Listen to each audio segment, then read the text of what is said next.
A minute, and we are now live. Ladies and gentlemen, BiggerPockets, Facebook, YouTube, Instagram, all the other social media channels that exist. Welcome to another episode of Real Estate Think Tank Live. I believe that's what we call it now. I'm Steve Rosenberg, the host today, and I'm so excited. I have such a good friend on today that I cannot wait to start chatting with her and really getting into what's going on and what she's doing.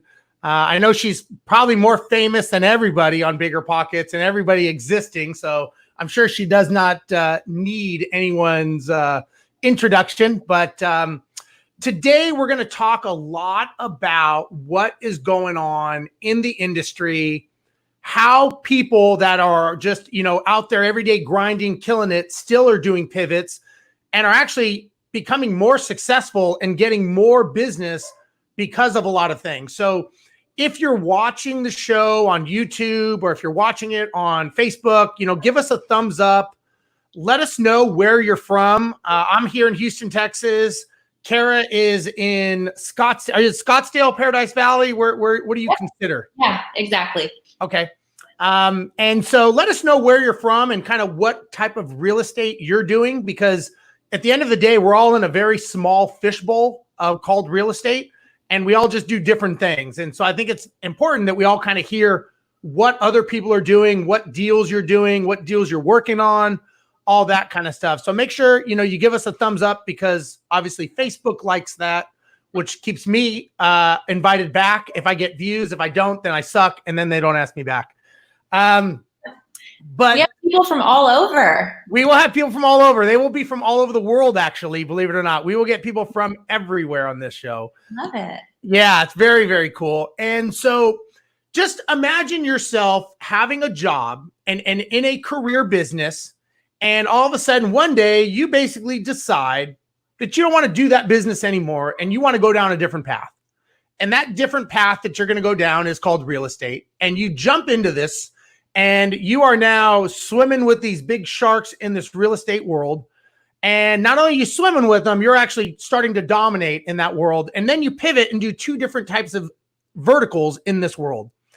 And that is exactly what my good friend Kara Beckmann has done. So Kara is just if you've ever followed her on social media, besides Investor Girl Brit, I would say she's probably one of the hardest working people I have seen actually swinging a hammer and actually doing the job. I went in Phoenix. I saw her in Phoenix when I was speaking at an event, and I kid you not, her back of her truck was full of tile. I could barely fit in the car because she had so much stuff in the back. So this girl actually does the work, and it was very refreshing to talk to her. I've done a lot of mentoring with her on the business side. I've helped her with some things and kind of given her some direction from a business perspective. So, Kara, thank you so much for taking time out of swinging a hammer or drilling out a toilet bowl or whatever it is you're doing and being on with me today. Thanks for having me, Steve. Yeah, this is really fun, and it's so good to see you. Yes. All right. So I did a very cursory view of what you do. Tell everybody in your perspective what it is you do with your two verticals of real estate.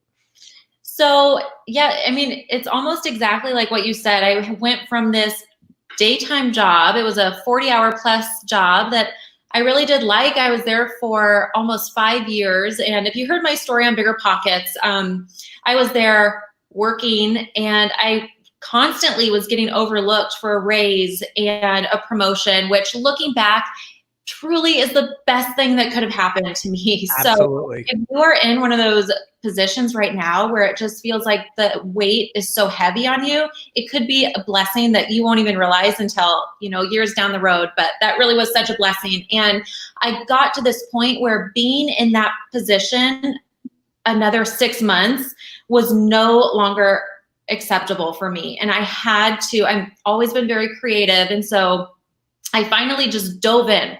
I knew no one in real estate and just took the plunge and figured it out as I go. I'm still figuring things out, and I'm still learning. I love to learn. And so when I started Beckmann House, it was for my own portfolio. It was just to flip houses, accumulate rental properties, and which is still what I do today. It's what I love so much. And then from just building up this portfolio through Instagram, which is why I started my Beckmann House Instagram, was really just to have a place for myself to go back and look at these before and after pictures, and people would be able to see and visualize, oh, wow, that's my same floor plan in my bathroom or my kitchen. And for someone to be able to see a before and after picture, you're showing your credibility, you're showing your vision. And from Instagram, my clients that I've taken on are 100% through social media. So that was huge for me. And last year, the clients would pick up more and more. And so for about every 1 to 2 investment properties I would be doing 3 to 5 client projects. And then with COVID happening, my client projects have picked up drastically. So now I'm almost 100% client project based. I just sold my last flip, and yeah, it's just amazing. So going back to having these 2 verticals, they're very similar in the sense where it's real estate, it's design, but to be able to have those multiple streams of income came in so handy, because when real estate isn't necessarily performing the way I would have wanted it to perform during this time, I can fall back on client projects. So now let me, I want to dig in a little bit. And if anyone else is thinking of going from their regular 9-to-5 career job and doing that switch, let us know. I'd like to know what kind of your concerns are, because, I've talked and helped a lot of people, and Kara and I have talked a lot about this. What kind of fears did you have from going? And now you went into, it's not like you went into a business that you knew, you went into a business that you didn't know, and you went into a hard part of it. Like you went into the grinding part of actual, slugging around rocks and tile. And I remember I was in your car and you're talking about laying an island in the middle. And I mean, you're actually in the heat of battle. So what fears did you have that actually turned out to be real or not real? You know what? The idea of leaving and being my own boss was so empowering for me. I don't remember ever being fearful. It got to the point where I wanted it so bad that kind of overtook any fears in my mind. Because really, when you're fearful, it's obviously because of the unknown, but you're also more so than anything afraid to fail. And I just knew that I couldn't fail. Like that was not an option for me. And so that's where having a really strong mindset comes in to play. Something that I'm constantly working on. You and I talk about that. But just having a positive mindset and knowing your goals, so important. How often would you say that you circle back on that mindset? Because you're doing a lot of you're buying real estate, you're involved in the acquisition side of stuff, but how often do you have to circle back to that? And for people watching, what advice would you give them that, like they've got that fear? What do you go back to kind of tell yourself, hey, you're doing the right thing, keep going, just keep moving? Mm-hmm. I circle back to the mindset almost daily. So there's things that I do. I've started meditating, which really has helped me a lot. But knowing that whatever situation that you're in, it will eventually come to an end. And that goes for good situations and bad situations. When you're in a great situation, enjoy it. And when you're in a bad situation, realize this will not last forever. And it really will be okay. It really will. I've had projects that have been absolute nightmares. And what got me through was just saying, this will be over. Eventually, it's over. I was told by a mentor one time, he said, when you're in the worst thing, he goes, think of it like a bad meal. Eventually it will pass and you will eat again. And he said, same thing. He said, it's you're not going to like the deal. You're not going to like the situation, but at some point it'll be a memory. It'll be in the rearview mirror, and you can't run your life based on driving through the rearview mirror. And, right. I think that's important for people to hear, because it can be scary when you don't know. And it's not like you went into an industry that you said, hey, I've been doing this for the last 20 years. I'm just going to go full time. Right. You did a major pivot. And it sounds like you did more of a fight or flight scenario where you're like, I have no options but to succeed. I can't fail. Absolutely. And so I know you and I talked a lot. Now, when we talk about, I've got someone that's asking a question. Melody Lee is saying, for doing client projects, how to market yourself when you first started without an actual portfolio established? So that's why I think Instagram is such a great way to market yourself, because it would be very hard. And you think if you were a client, it would be very hard to hire someone where you're not seeing a large portfolio, you're not seeing their before and afters. So I think that if you're looking to get a client base, I would really start getting before and after pictures together. If you aren't currently working with clients, maybe you are doing something for a friend or a family member to start to get those pictures. Pictures say a lot, and get those detail shots. I mean, as much as you can. Your clients are hiring you because they don't have the vision. So they want to make sure that you do have the vision. So as many pictures as you can start. I would do a business page for that. And that would be my best recommendation there. Now, let me just kind of set the stage here for people. When we were at the BiggerPockets conference, I did a podcast with you and investor girl Brittany, and we started talking about using social media to get business. Mm-hmm. I was shocked at how much business you guys got from social media, and not only business, but actual like supplies and tools and stuff, because you guys are like a commercial for the company. Can you talk about that a little bit for people, and how, like, is there a certain level of membership, viewers, followers that you need, or how does that work? So companies will reach out to people who have a larger following on Instagram, because so many people go to Instagram to check products out. You know, if I hear of a new company, the first thing I'm doing is, oh, I wonder what their Instagram page looks like. Huh. So this is a huge form of marketing for these companies. So they're constantly looking through, how can we push our products out? How can we, and they want people who are doing the job. So someone can tune in and kind of see how the tool or whatever it is working on a job site, that kind of thing. But more than, I don't know their criteria. I think every company probably has a different criteria as far as followers and activity goes. But yeah. Now, did they contact you in the beginning, or did you contact them? Like, how did you even get into this world of getting free stuff? That's what I want to know. So they contact me, and yeah, the first time I thought, whoa, this is too good to be true. I'm getting like product that I would use anyway. Yeah. And so it's been really fun. It's just a nice aspect, and it's good for us too. You know, it's good for us to use tools that maybe we wouldn't necessarily go out and purchase. And so I think it really is a win-win. But absolutely, I never want it to feel like I'll only talk about products that I actually would purchase. I never want it to feel like this is a commercial and we're just pushing products. Right. Because that's my whole thing. You know, if I'm using it, I want it to be something that I really would use in real life, and then I'm happy to promote it to other people. Yeah.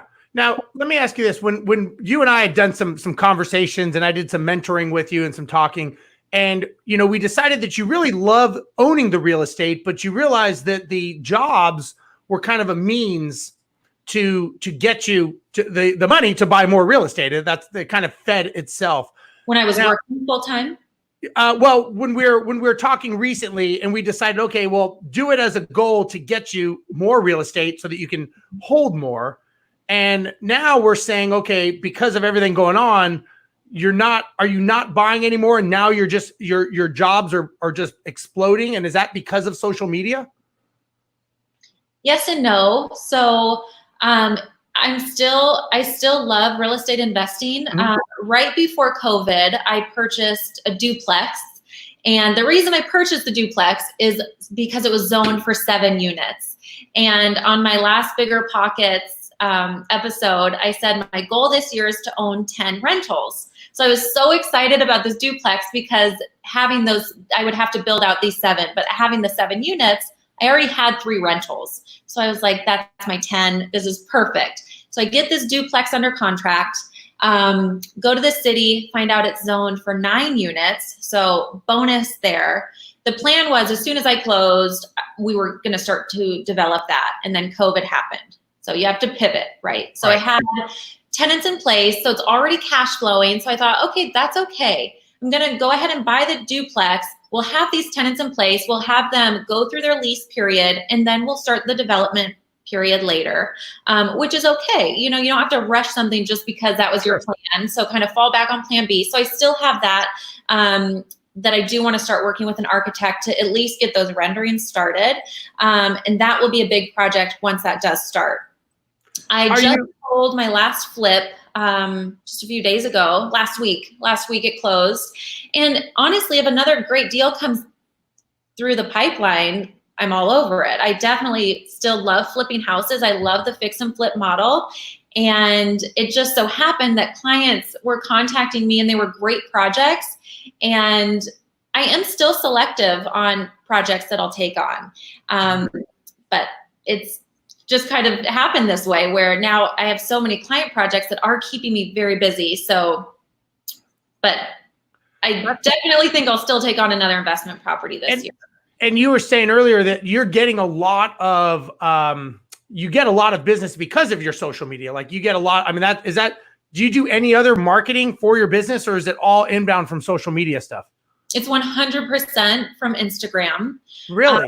100%. I don't do any type of marketing at all. So, I mean, my Instagram acts as my marketing. Yeah. It's a way for me to just kind of show my products and have fun. And I just want it to feel organic and natural. And, if I feel like posting about a project one day, that's what's going to go up. And I just think it's just kind of it was a very genuine way to build this marketing platform that just kind of happened. Sure. Yeah. No, that's great. And then obviously it's working because everybody knows who you are and you do such a great job and all your, everything works. It seems like all of your systems are working, right? And well, let me see. We've got a couple questions here. Gerrit is asking, how do you protect yourself and your clients against going over budget if you love renovating and nice things? I do like nice things. So what we do, I have a design software. So before we purchase any materials, I like to do all of the design work ahead of time before we start demo, before we start anything. So basically we're going into this project knowing the cost for every material. The tile, chandeliers, wall sconces, you name it. We already have mirrors. So that way we can kind of cut back. So if we love chandelier A and now we're just so far out of our budget, we'll do a similar style for less. There's always ways to get the look for less.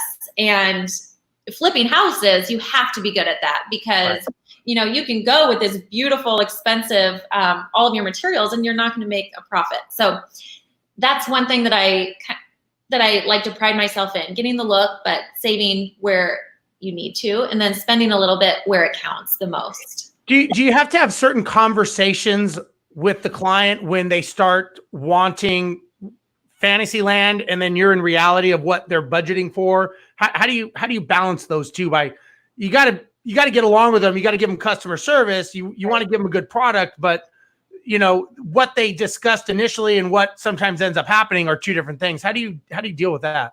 Well, that's what's been so great about this design software because they'll see the price right there. And so when they're seeing three different styles of, say, faucets, and faucet A is $100 and then faucet C is $400, even if they love that look, more than likely they'll go with faucet A. So when they can see the picture and the price, it kind of saves everyone time. And then if they really just love faucet C and they're okay with paying that price point, then that's the one that they'll select. Okay, makes sense. And for those of you watching, if you have design questions, it looks like they're starting to roll in. So we're just going to start picking these off for you, Kara. But if you have design questions, this is the person to ask. So until you get tired, Kara, or people stop asking, we'll keep going. Do you have specific preferences on clients and projects to take on? So do I have, do you have, not specific preferences on clients necessarily. It's mostly the location. So if it's local, I really try to only take on local projects that are close to me, because once I take on a design project with a client, I'm doing weekly site visits. And if I have weekly site visits on completely opposite sides of town, it's so much travel time that takes away from everybody's projects. So I do set boundaries that way. And sometimes you just have to say no. I also do I have kind of just like a client interview on my website for a design consultation. And that way I can kind of get an idea of the project ahead of time and see if it's a right fit or not. Have you ever gotten a client when you realize maybe this was a mistake and now you've got to kind of get out of it? Have you ever had that? I have. We'll leave it at that. But and it will happen. I mean, whenever you work with the public, most of us do, there will always be personalities that just clash with each other, that just don't work. And again, that just goes back to me telling myself, this will end. It will all be over, and it's a learning experience. Yeah. And it's all part of the process. And then you learn, maybe I'll ask that question on the website next time so that it won't pop up again, or, and that's how you build these barriers around you. And so for those of you watching, you definitely want to pre-screen at some level who you're doing business with. You don't want the phone to ring with everybody, because, the 20% of the real customers will get buried in the 80% that you never get to, because you're just doing, everyone's talking to you. And, you've got to have some sort of filtering system when you are getting new business. And at first you're thinking, I'll just take anyone, but that only goes so far. And that's when you really got to start figuring out what's the best use of your time and where you're most productive. So Marci Marie is asking, what design software do you use? Are you allowed to say, or? Yeah. So a lot of people are asking. So it's ivy.co. Okay. C-O. And one of my design friends from Florida recommended it to me a few years ago. I wish I got it sooner. It's just been fantastic for me. It's a way where I can have multiple projects going on at once, and it's been amazing. It's a really good software program. So before I had Ivy, I had an assistant, and we would make these spreadsheets, and I'm putting all of these pictures and price points and what project it goes to into these handmade spreadsheets. And when we saw Ivy, she's like, this is amazing. This is exactly what we've been doing. So yeah, it's amazing. You get some technology or staff member, or you get or a virtual assistant, you get something, and all of a sudden things start getting magical for you, right? Yes. Yeah. All right. So Gerrit is asking, what is a better return on investment, renovating existing units or building out smaller units like your duplex? Oh, well, it kind of depends. It depends on the area. It depends on what you bought the house or the duplex for. In this current situation, my return on investment will be much better once I build out these units. I got the duplex for a fantastic price because I got so much land for that price. So once we're going to build out, 7 additional units, the return will be significantly higher. Yeah, it depends on the deal, right? It depends on the numbers you get it at and the goal of that deal, really. I mean, that's what it comes down to. So we've got Milwife Pretty is saying, where do you spend a little more when doing your designs? So I'm guessing a little more of your time, or maybe the client's money. Like maybe she's asking bathrooms, kitchens, that's or faucets. I mean, where do you put more emphasis on, maybe? I like to put a lot of emphasis. Well, I mean, it's everything. I really like to select every little detail, but where do you spend a little more money on a room? It's definitely kitchen and bathrooms. Absolutely. I probably do more bathrooms than anything else. And I love maybe splurging a little bit on tile, and maybe that's just an accent tile. You can also do a lot of really unique things with tile layouts, but just having fun with tile is something I really like to do. And also lighting fixtures. There's so many cool lighting fixtures out there, so I think that's really fun. Yeah, I noticed you post a lot on your stories about tile and lighting. Is that Is that kind of the best bang for the buck when you're doing a remodel or you're flipping a property, in your opinion? In my opinion, yeah. I mean, tile is a really big deal because it's everywhere. You walk in and you look at a shower. A shower can be so generic, or it can be. I don't just look at people's showers when I walk into their house, by the way, but I get your point.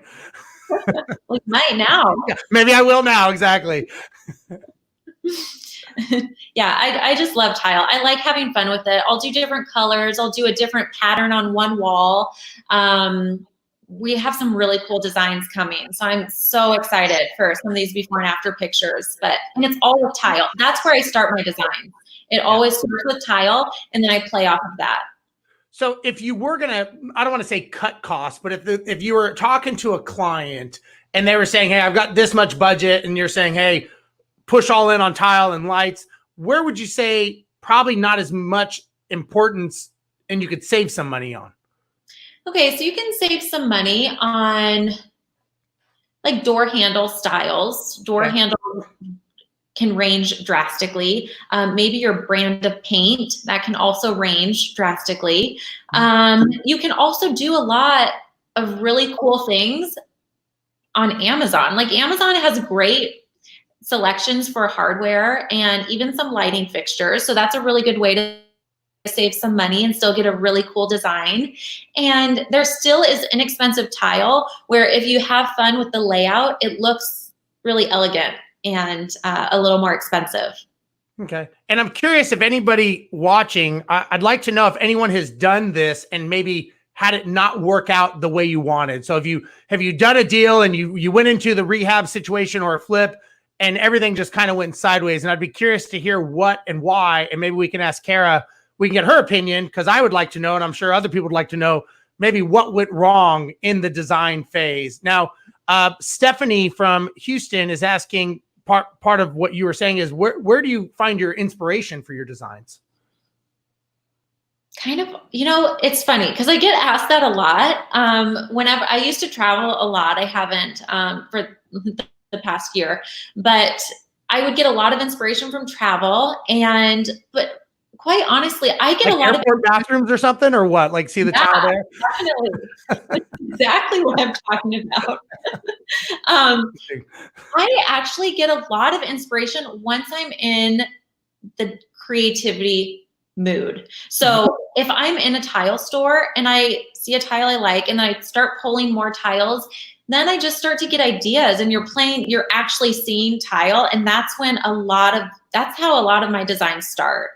Just kind of walking through tile stores, playing with different materials, and then the creativity just kind of comes into play. But there is a lot of inspiration that you can get on Instagram, Pinterest.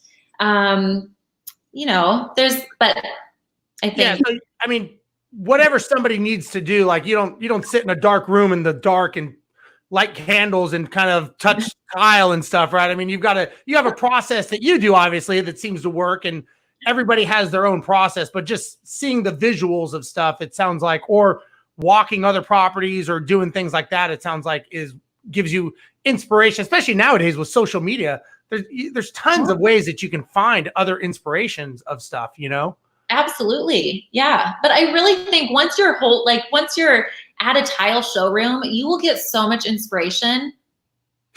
That just sounds funny. Anyways. Okay. If you get overwhelmed easily, a lot of people do. I would take one tile that you really, really like. Maybe it's a mosaic. Maybe it's something that's kind of busy, and then tone it down or pair it with something that is a larger format tile, maybe of a color that plays off your mosaic, but just kind of put it together in pieces. And I mean, that's really fun for me.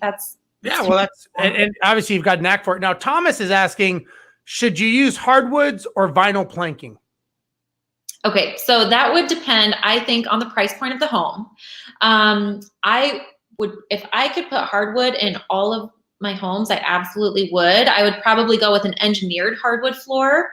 I prefer that over vinyl planking all day, every day. But I do think it depends on the price point as well. And does it depend on the geographic area? Like, if you're in New York where it's snowing as opposed to Arizona where it's hot, does that come into play? Well, I mean, when we're installing hardwood or an engineered hardwood, all we have to do here, we need to have it on the job site so that it can acclimate before it's installed.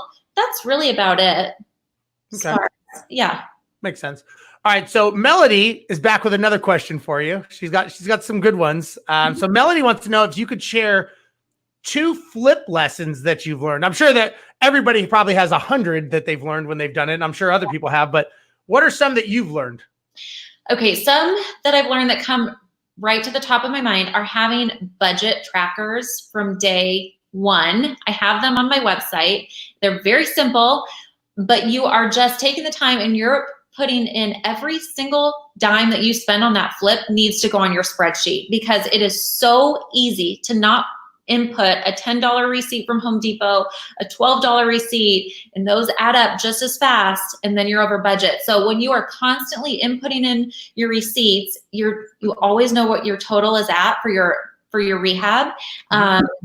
More than likely you'll stay on budget because of that. And it's helped me so many times where I'm close to finishing. We haven't purchased all of our fixtures yet.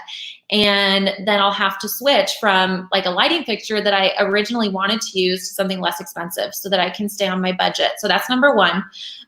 Number two, I have so many. I know.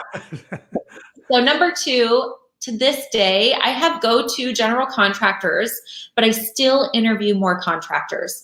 And they know that I'm doing that. So I will hold their bids against each other, not necessarily holding them against each other, but you gotta keep them in check. I mean, yeah. Really high on this line item. Let me know why you're so high. So giving them an opportunity to say why they came in significantly higher, but then they know that they're not going. It's kind of crazy because they know that you're going to give them a lot of business, but then sometimes it feels like because they know that that you have the business, they could easily mark things up, and that's not okay with me. Well, so I always try to get multiple bids from contractors. Yeah, and like you said, it depends on how much business you're doing. I know when we had our management company and we were managing 1,000 properties, we would have a vendor appreciation party at the end of the year where we had vendor of the year. We had the vendor that got the most Google reviews. We had the vendor that got the best responses. And we would actually we would throw them a party. And they were like, we never get parties thrown for us. They're like, it was, Christmas time. And we would tell them, hey, just so you know, we appreciate you. And we know that we basically gave you $500,000 in business this year, Mr. HVAC guy. So we appreciate you. So hopefully you appreciate us. So next time you're thinking of who you're going to go answer a call for. So we're letting them know that we know how much money we made them, but we're also appreciating them. And they loved it. So far. Absolutely. Absolutely. They were always so thankful. They're like, wow, we always have to pay the sponsor parties. They were like, no. And again, we'd make them plaques. They loved it. So nice. That's an idea. Now, okay. So you got any others that I know everybody has deals, but I'd like to know what other deals, lessons you've learned, and we can see if anyone else has some lessons that they can share too. So job site visits are incredibly important. This helped hugely on one project, but make sure you're checking in on the job site. Is your contractor working? Pictures are always good because then you can go back and reference different things, but that came in incredibly handy on quite a few of my projects. So those 3 things I would say are my biggest tips. So let's talk about taking pictures, because people go to a site and they're snapping, and what do they do with those pictures when they're done, right? Where do they go? Do they have a system?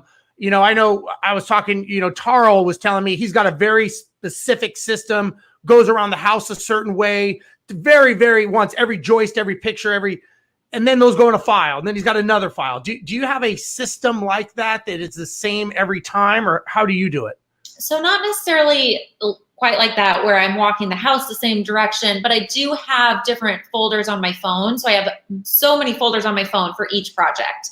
That way, anytime a picture is taken of that project, it's going into the folder so I can pull it up quickly to reference if I need to. Yeah. So you've got some sort of, and the reason I say this, a lot of people just take pictures. They don't mark them. They don't put them any categorization. And then they're sitting there going, what house was this? When was this? And, then they just have all these pictures of some weird person's house that they don't even know why they have them, Right. Well, and you also want to take pictures that aren't necessarily pretty. So before drywall goes up, you should just take pictures or even a video, because if anything comes up, is there electrical behind there? Or, then you can see what's behind the drywall without having to rip the drywall off. Yeah. In one instance, we were doing new footers for a house because we were doing a small addition. And so I was taking pictures of the trenches, and my contractor— Doesn't everyone do that? Doesn't everybody? I thought so. So my contractor comes back and he said, yeah, we're going to charge you for an extra footing. So we had 2 footings on the bid. He was charging me for 3. And I said, no, we only put in 2 footings. And he said, no, we didn't. We put in 3. So I referenced my picture. I said, no, we have 2 footings under here. And he said, oh, you're right. So it's things like that where a picture says 1,000 words. And, if you have concrete over that, it would be hard to kind of go back there and prove. Absolutely. There's only footings, but. Yeah, cool. Okay, well, let's keep going here. And if you guys have any mistakes or lessons you've learned, let us know, because I'm sure me and Kara can learn something from everybody watching as well. So let's see here. What are your thoughts, Deruve? What are your thoughts on peel and stick tiles? Would you ever use them? Okay, I have never used them. Again, this would go back to the price point of the home. If it's more of an inexpensive house, maybe that would be okay. I personally have never used them. It's probably a very easy DIY project that could save a lot of money.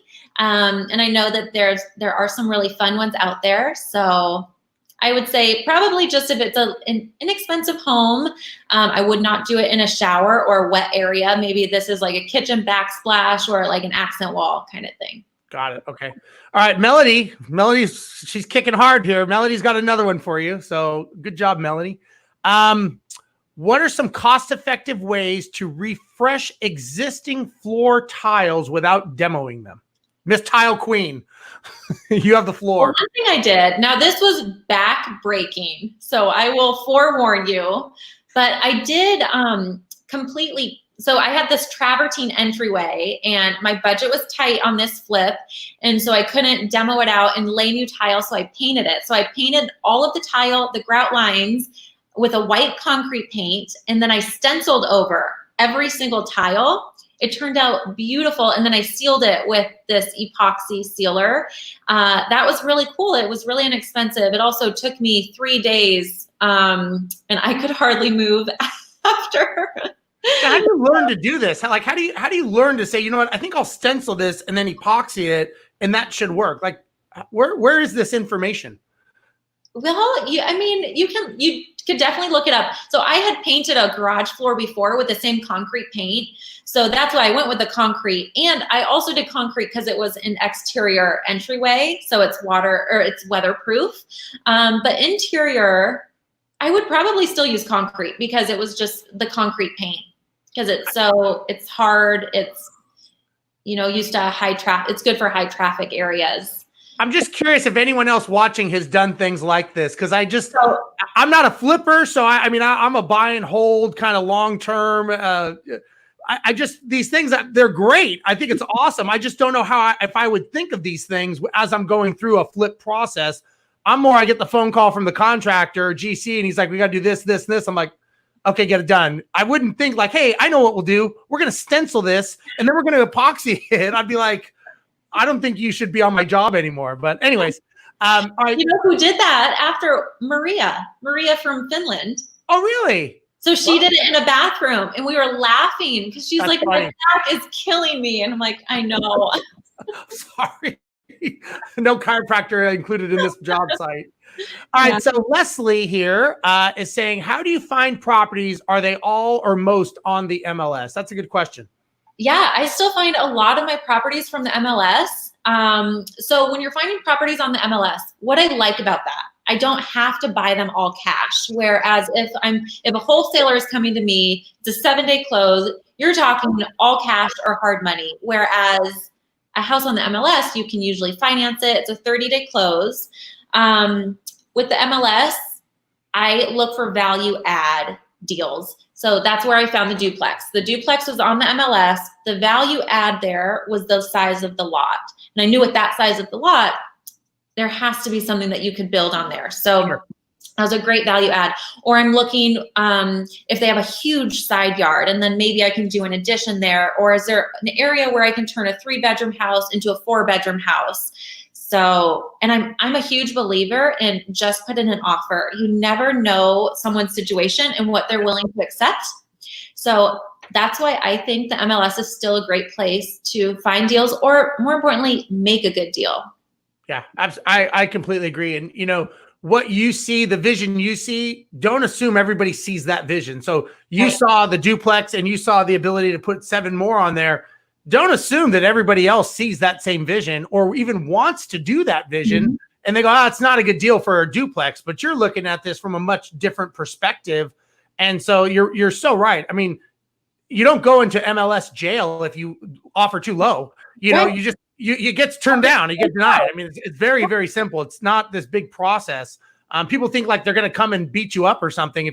I don't want to upset them. It's like, you're not upsetting them. You're just giving them an offer. I mean, you never know. They may be begging for that offer because they're going to go, no one has offered me, you know? Right.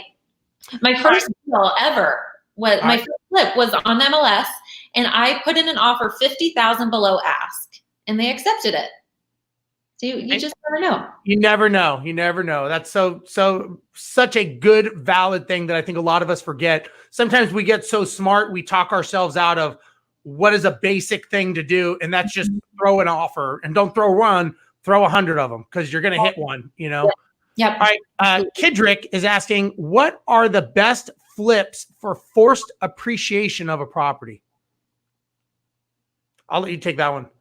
Well, the best flips for forced appreciation, probably the ones that are in the worst condition, because if you're forcing appreciation, you're redoing everything. I mean, you're forcing that appreciation by doing a remodel. So these are your properties that are in bad area or that are in good areas. Maybe it's just the worst property in a good area. Right.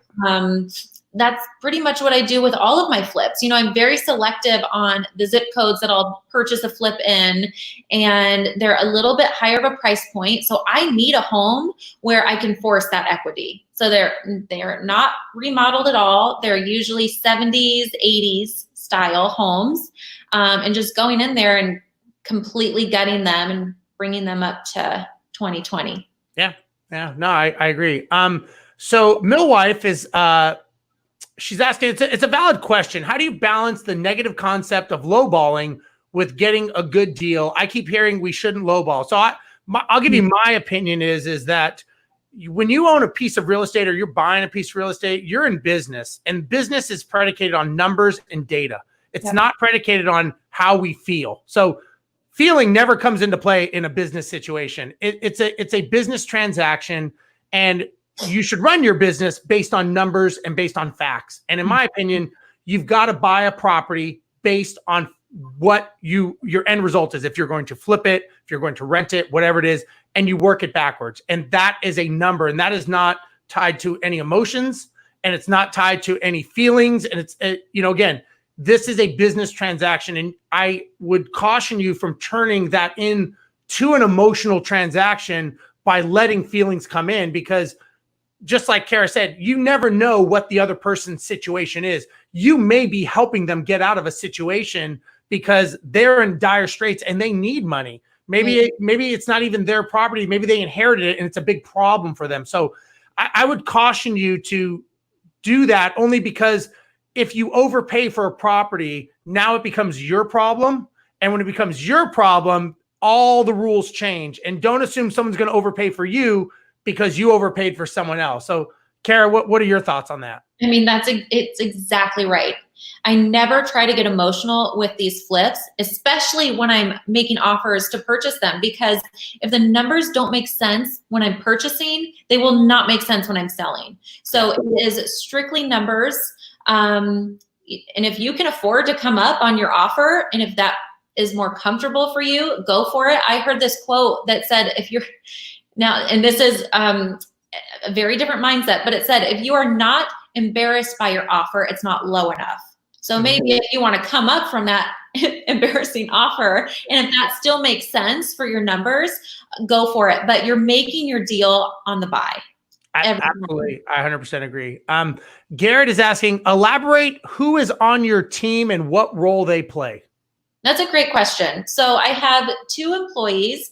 One is my sister, and then my other is this wonderful gentleman who is finishing up interior design school. And so they both work for me full time, mostly on the client-based or the client-facing aspect of my business. And so I will have them help me with the CAD renderings, the Lumion renderings. So these are the 3D renderings. So once I'm creating this vision, I need to get that vision on paper so that we can show the clients. And they do a fantastic job on that. Sometimes they're sourcing products for me, adding them into our design software. Sometimes it's with emails, that kind of thing.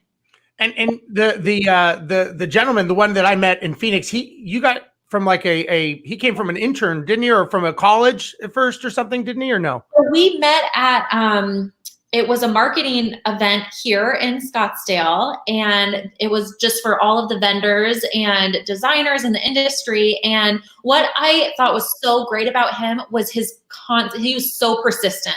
He would email me once a month. I know you're not hiring, but here's my updated resume. I'd love to work with you. And he was so persistent, and I love that. Because that it just reminded me of how I am. And I thought, if he's this good, and that follow-up through was just great. So, and he has been fantastic. So. That's great. That's great. Okay. Rameez Hassan is asking, would you fix and flip in a low to medium area or wait till you could put in an offer in a higher end area?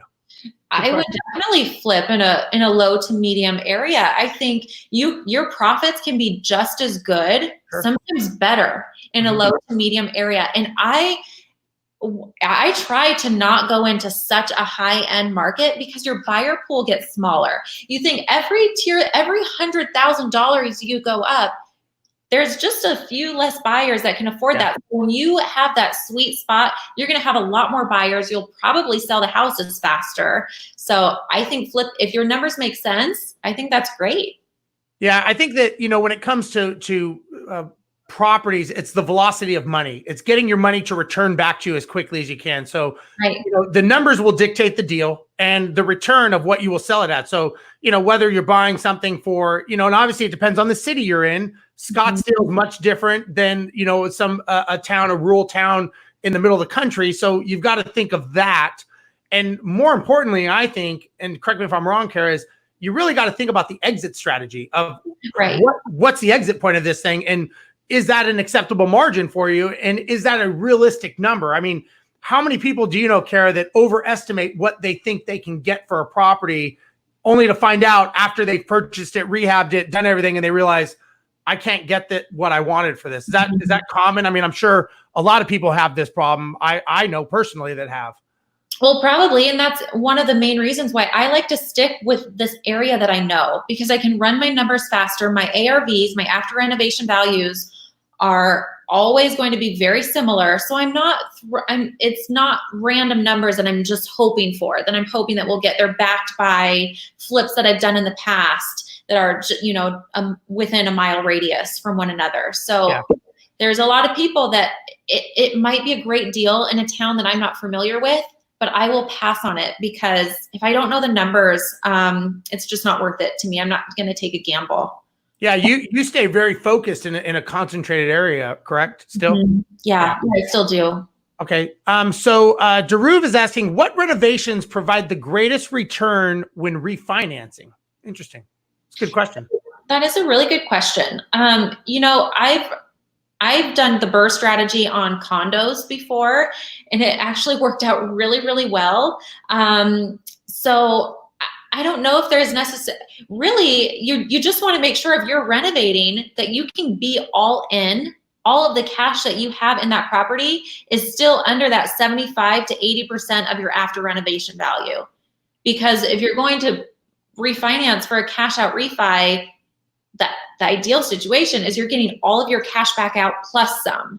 And that's because you forced more of that equity when you were doing your remodel. So that kind of goes back to knowing your numbers, not over renovating, but doing your renovation, But do you have anything specific? I mean, I know you like tile and lights, but is there something that you think that says when an appraiser would come look at it, that's going to get you more? I think that's the question, but I'm not sure. Oh, okay. No, I don't think that there is. I've talked to appraisers about this, and in all honesty, it's their appraised value. If what they feel like the home is, if the whole house looks beautiful, that is your kitchen renovations, your bathroom renovations.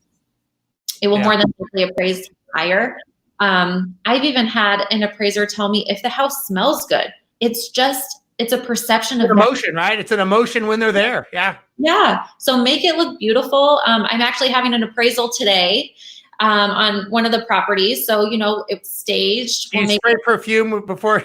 I'll burn my best scented candle. Yeah, exactly. Oh, okay. Just make it look good.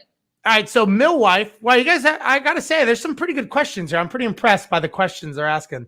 What protective gear and precautions do you use when coming into older homes to renovate them? Okay, so on that, you would want to do a lot of your homework, maybe even before you purchase the property, during your inspection period. If it's an older home, I would have your pipe scoped. Some companies will even scope your pipes for free. So that's really good because they're just hoping for your business. So I would have the electrical looked at. Those are your two big things with old houses. It's plumbing and it's electrical. Those are big items. Because that's a lot of things that are not up to code, possibly, that you may be. All of a sudden they say, hey, this piping goes all the way to the street and it's clay and it's got to be galvanized or whatever the case may be. Yeah, exactly. And that shoots your numbers. Now, as far as protective gear, I'm assuming goggles, helmets, what kind of stuff do you take in? What's in your arsenal, in your toolbox? That depends on how bad the house is. Sometimes you would need a hazmat suit. Yes, I have seen a picture of you. Actually, I saw a picture one time of you in a hazmat suit. I don't know where you were, but I did see you in one. I was using some acid. So. Was that for the pool thing you were doing when you were spraying the pool? Yeah, that's right. All right. Let's see. Talking about capital gains, I just saw a question on. Yeah, I saw that. Someone said, any advice on a beginner entering the flip market on refinancing, capital gains, and good deals? So I saw someone else had asked about capital gains. Any tips on capital gains? So what's your take on that? So capital gains is a great reason why you should not spend that huge paycheck at the end of a flip, because you will have to pay that back. Yes, I pay capital gains tax. I'm at 24%. So 24% of every profit I'm making has to go to taxes at the end of the year. So either pay quarterly, so you would probably want to get on a quarterly basis payment program, or you can hold your So if you hold your properties, if you're not flipping them, you can hold them for a year and a day. It would go down a little bit. I think if you hold them for 2 years, you're out of capital gains, I believe. Well, I think you're out of long-term capital gains, and then I believe it goes into short, but. Okay. Yeah. But what I've started doing, so for every few flips, I'll purchase a rental property. And so that buy and hold property and all of the deductions that are associated with a buy and hold, especially the first year, help to offset that capital gain. So you're still paying capital gains, you're just not paying as much because you're offsetting it with a buy and hold property. And worst case, if you choose not to pay at all, you get a free night stay in a government institution. And it's all bill. It's all inclusive. So you get that for you if you decide not to pay. For those of you watching, Thank you. Which you don't want to do exactly. Okay, so have you ever scraped asbestos popcorn ceiling? Yes. Yes. Just a question. I don't know. I'm guessing asbestos is the main word. There is asbestos. I'm guessing. Probably. So, you just want to, wear a mask, wear goggles, wear protection. But you can also hire companies to remove it for you. Yeah. Yeah. Let me ask you this. Going back to the other question, I had written something down. When you're doing these deals and you're pricing them and you're doing it for a client, how do you price in your time? How do you evaluate your time in a deal? Like what's a good rule of thumb for someone? Because I think a lot of people forget about that part. For clients? Well, yeah, like you're doing a deal, and let's say you bid a job, and I'll just throw a number. It's $50,000, and how do you factor in your time to make sure that it's worth your time doing the deal?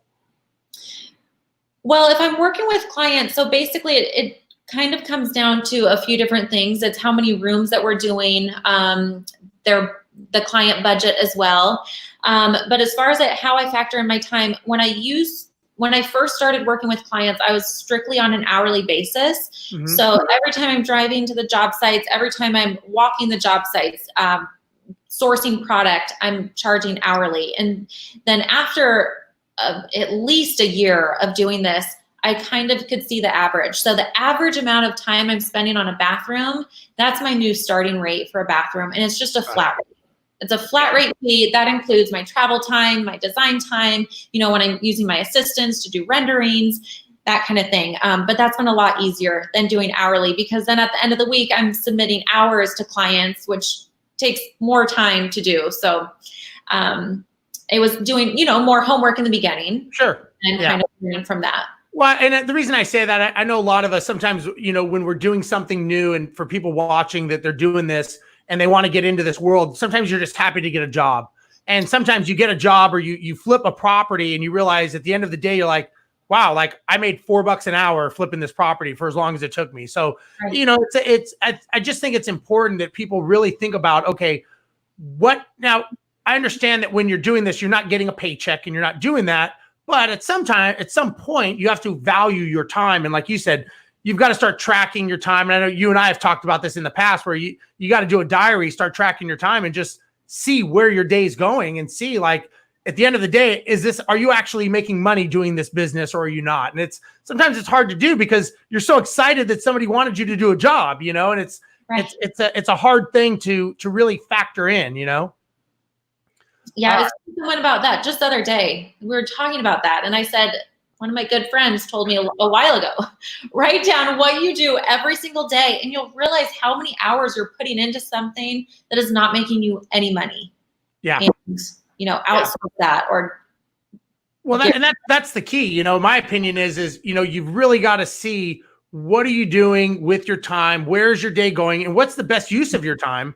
Should you even be doing that? You and I talked about this, where should you be answering those calls, create the website, get it funneled through? Like, there's things that you don't have to do that buy you back minutes, but on a large scale, it buys you hours. And right. And so that you could focus on what you do best and not focus on these other tasks, the 80% of the white noise that goes on. Mm-hmm. Let's see here. Okay, well, Daruv is asking, and we got a couple minutes, so if you guys have more questions, get them in now while you can, before Miss Kara goes off into, I don't know what she does, knocking down buildings or something. You seem to have a great team and a streamlined process. Is there a bottleneck in your business? That's a really good question. Yes. I mean, every business does. I think every business does, especially when you grow. It's kind of these growing pains. So it's almost, we're very, very busy right now, taking on more designs. So I guess the bottleneck right now is either bringing on my part-time people more full-time. We have an office set up now, so getting that actually set up and working would be very beneficial. And so kind of ironing out all of the growing pains, but they're good growing pains. So. Right. Yeah.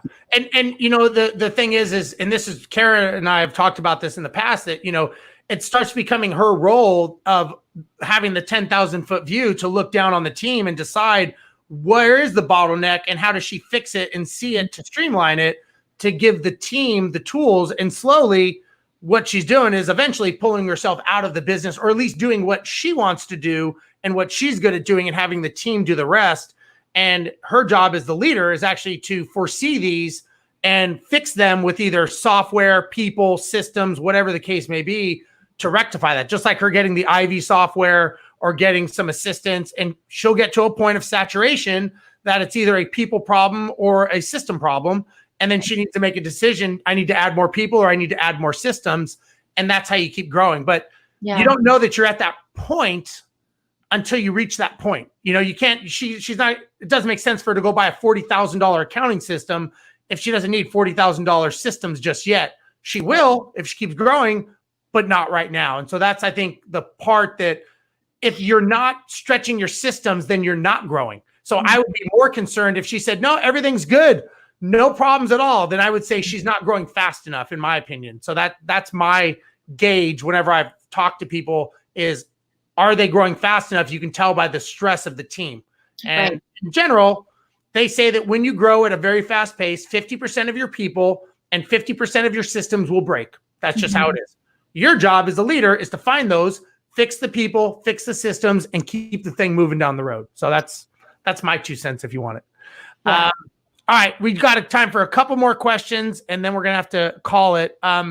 Which is more profitable in your experience, buy and hold or fix and flip?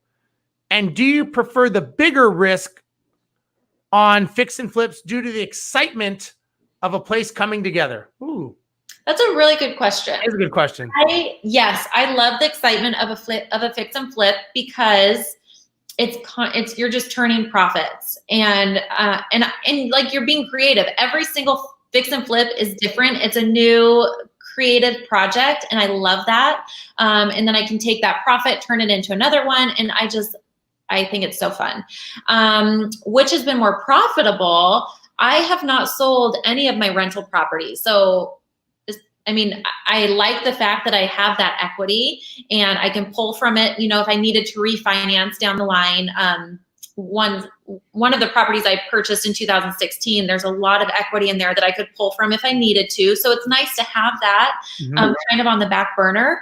But it's not, I mean, I'm getting cash flow, monthly cash flow that absolutely helps.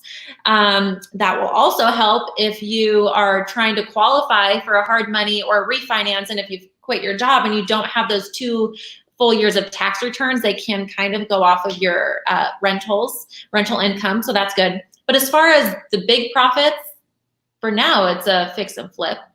Yeah. And I think that, you know, depends on, and this was at the BiggerPockets conference, and this really hit me. So they said, if you fixed and flipped, say 10 properties this year, you'd make an awesome salary.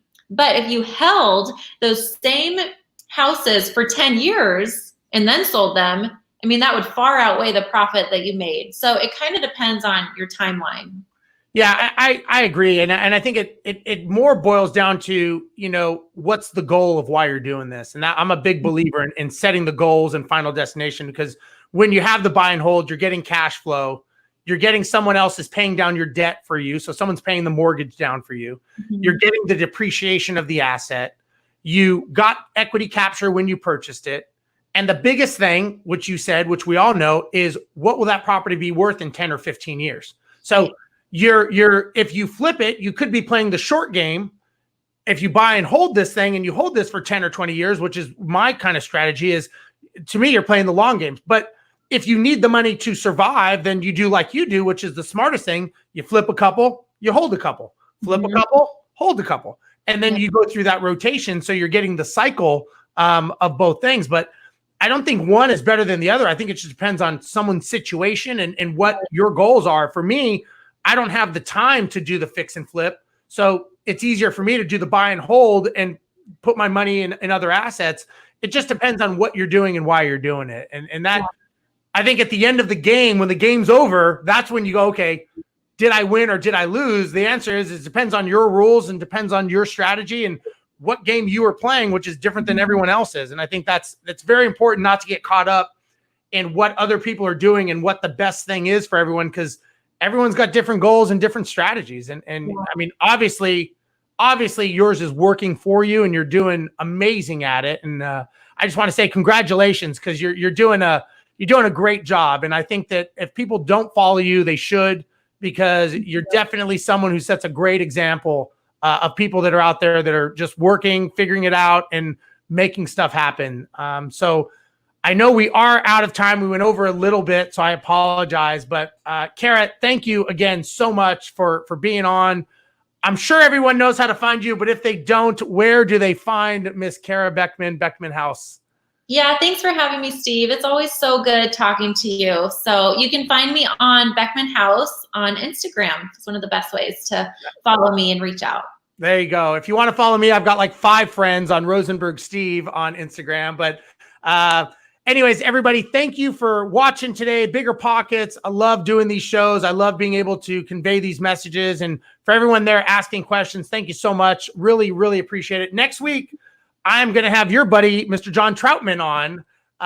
He will be coming on with me. So he is that'll be a good show. John's a really good guy. Yeah, great guy. So I'm looking forward to having him on next week. So another, is he from Scottsdale or where's he from? Yeah, Scottsdale. That's right. So great time. So anyways, everybody, thank you so much for watching. I really appreciate it. And we will see you next week. Bye-bye. Bye.